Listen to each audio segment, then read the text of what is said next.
So there's a big vote this Wednesday at the town hall at 6 o'clock, and it's regarding whether or not the city council should change from elections on a third basis, or have all-out elections every 4 years.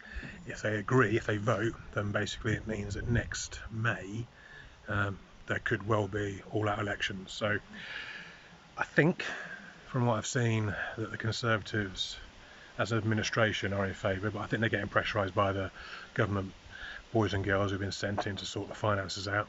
I think there's one or two Lib Dems who are against the idea. I think that is primarily because they themselves only got elected this May, and they'd hate the idea of losing their seats after only a year.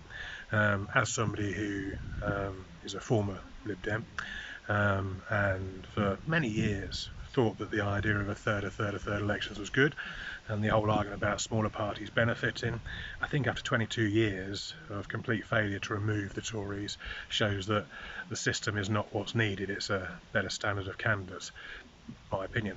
But equally I would say that I would be in favour now of all-out elections every 4 years for three reasons. Number one, the financial savings. You are going to be looking at hundreds of thousands of pounds being saved, and whatever your views are of the reliability of truth at the town hall, they are in a financial pickle, and it makes sense to save money on elections, because one thing I've learned from studying politics, democracy and the quality of democracy is not defined by the number of elections you have, nor is it by the number of councillors you have. It's by the ability to represent and listen to people. The second reason is it would give any administration, whether that be Tory, Labour or whoever, the ability to plan long term. They wouldn't be constantly thinking, right, we've got a couple of months and then we'd better start preparing for May's elections. They could actually put in plans that would give officers and services a bit of peace of mind, and dare I say, hopefully clarity. Thirdly, I think that by going to all-out elections every 4 years is good, because Paul Bristow, the MP for Peterborough, he himself is not in favour of the idea.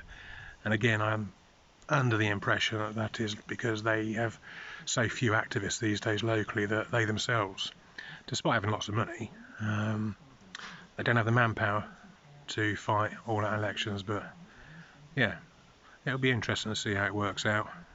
Hopefully, I was going to say hopefully as well, if they do have all-out elections and it's next May, there'd be an opportunity to remove the Tory administration after 23 years. That in itself is a really strong selling point.